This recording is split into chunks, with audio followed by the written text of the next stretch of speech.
Hello dear friends, मैं कृष्णा दादीच अपने YouTube channel पर आप सभी का स्वागत करता हूं। एक रिक्वेस्ट है, सबसे पहले आप मेरे चैनल को सब्सक्राइब करें, वीडियो को लाइक करना ना भूलें। तो चलिए शुरू करते हैं Eswaran the story teller part 2। चलिए देखते हैं ईश्वरन की योग्यताएं। एक बार फिर से आप सभी का स्वागत है मेरे यूट्यूब चैनल पर। ईश्वरन एक रसोइया है जो महेंद्र के लिए काम करता है। आगे पढ़ते हैं। Mahendra would be up early in the morning. Mahendra क्या करता है, सुबह जल्दी उठता है। एंड लीव फॉर वर्क, और काम के लिए निकल जाता है। आफ्टर ब्रेकफास्ट, ब्रेकफास्ट लेने के बाद। कैरिंग, ले जाता है। सम प्रिपेयर्ड फूड विथ हिम, और अपने साथ कुछ पहले से ही तैयार निर्मित खाना ले जाता है। मीनवाइल मतलब होता है इस दौरान। Eswaran would tidy up the sets. Sets मतलब कुटिया कह सकते हो, वो स्थान कह सकते हो। टाइडी अप मतलब संवारना या साफ करना। ईश्वरन क्या करता है, महेंद्र के जाने के बाद जहां वो रहते हैं उस जगह को साफ सुथरा करता है। वॉश द क्लोथ्स, कपड़े धोता है। And have a leisurely bath. Leisurely मतलब फुर्सत वाला स्नान। Pouring सर्वल buckets. पोरिंग मतलब गिराना, सर्वल मतलब कुछ, बकेट्स बाल्टियां, ऑफ वाटर पानी की अपने ऊपर क्या गिराते हैं, बाल्टियां। अवर हिज हेड अपने सर पर। Muttering a prayer all the while. Muttering मतलब होता है बड़बड़ाना, प्रार्थना बड़बड़ाता है या बोलता है, कुछ शब्द उच्चारित करता है इस दौरान जब वो स्नान करता है। It would be lunch time by then, तब लंच का समय हो जाता है। आफ्टर ईटिंग, और खाना खाने के बाद। He would read for a while before dozing off. Dozing off मतलब होता है सोने से पहले। सोने से पहले वो क्या करता है, कुछ देर के लिए पढ़ता है। The book was usually some popular Tamil thriller. ज़्यादातर जो किताब पढ़ता है वो हमेशा तमिल की रोमांचक जो कहानियों से भरी हुई किताब है वो पढ़ता है। 200 ऑफ पेजेस, जिसमें सैकड़ों पेज होते हैं। इट्स इमेजिनेटिव डिस्क्रिप्शंस, इसके अंदर क्या होता है, काल्पनिक वर्णन होता है। एंड नैरेटिव फ्लोरिसेस, और कथात्मक उसमें बातें होती हैं। Would hold Iswaran in the thrall. Thrall मतलब होता है पकड़ में, या हम बात करें एक बांधा हुआ सा रहता है। ईश्वरन उसकी कहानियों के अंदर इतना डूब जाता है कि वो उसे बंधे हुए रखती है। हिज ऑन डिस्क्रिप्शंस, उसका खुद का जो वर्णन करने का तरीका है, वर ग्रेटली इन्फ्लुएंस्ड, वो बहुत ज़्यादा प्रभावित है। By the Tamil authors, Tamil के ऑथर लेखकों के कारण। दैट ही रीड, जिसे वो पढ़ता है। When he was narrating even the smallest of incident, जब वो छोटे से छोटा कोई घटना भी अगर वर्णन करता है, उसको बताता है।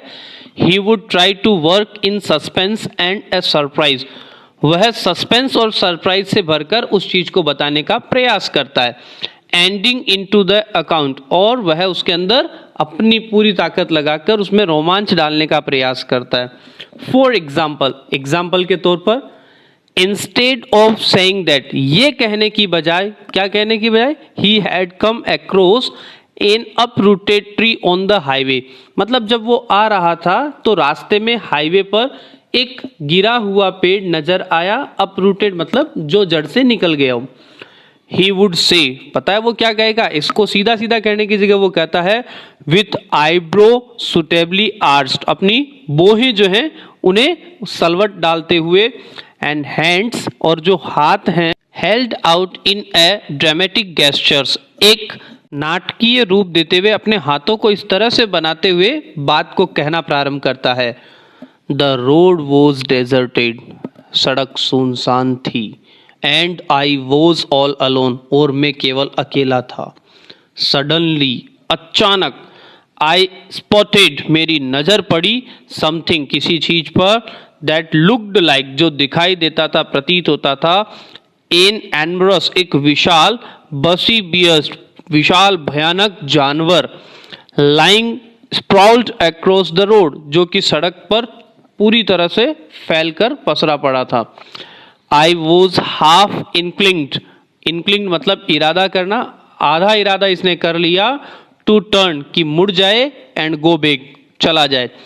But as I came closer, लेकिन जैसे ही मैं उसके पास गया, आई सॉ दैट, मैंने देखा। It was a fallen tree, अरे ये तो एक गिरा हुआ पेड़ था। And with its dry branches spread out, और इसकी जो टहनियाँ हैं सूखी हुई वो फैली हुई थी। Mahendra would stretch himself back in the canvas, Mahendra chair के अंदर क्या होता है, चेयर पर बैठा होता है, उसमें पीछे सरकता है।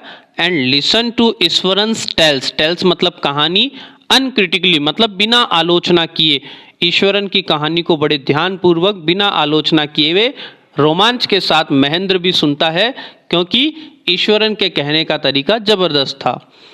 The place I come from is famous for timber, वो अलग कोई बात कहता है, दूसरी बात कहता है कि मैं जहाँ से आता हूँ वो जगह लकड़ी के लिए बहुत प्रसिद्ध है। ईश्वरन वुड बिगेन, ईश्वरन फिर कहता है there is a richly wooded forest all around, वहाँ घनी जंगल चारों ओर नजर आता है, वहाँ चारों ओर घना जंगल है। द लोग्स, जो लट्ठे होते हैं लकड़ी के बड़े बड़े टुकड़े, आर होल्डेड, होल्डेड मतलब होता है हॉल्ड मीन्स घसीटे जाते हैं, on to the lorries by elephants, मतलब गाड़ियों के ऊपर एलिफेंट्स जो होते हैं उनके द्वारा चलाई जाने वाली जो गाड़ियां होती हैं उन पर उन लट्ठों को रखा जाता है। They are huge well fed beast, ये बहुत विशालकाय जानवर होते हैं जिनको अच्छी तरह से खाए पिए बोल सकते हैं अपन। When they turn wild, और जब वो जंगली हो जाते हैं ना, हिंसक हो जाते हैं, इवन द मोस्ट एक्सपीरियंस्ड महावत, चाहे कितना ही अनुभवी महावत हो, is not able to control them, उसको कंट्रोल ही नहीं कर सकता।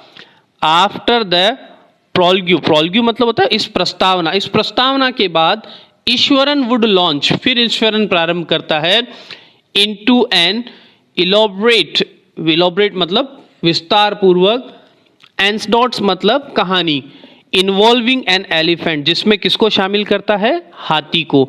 मतलब ये उसके कहने का तरीका है, कोई भी कहानी प्रारंभ करने से पहले उसकी रूपरेखा तैयार करता है।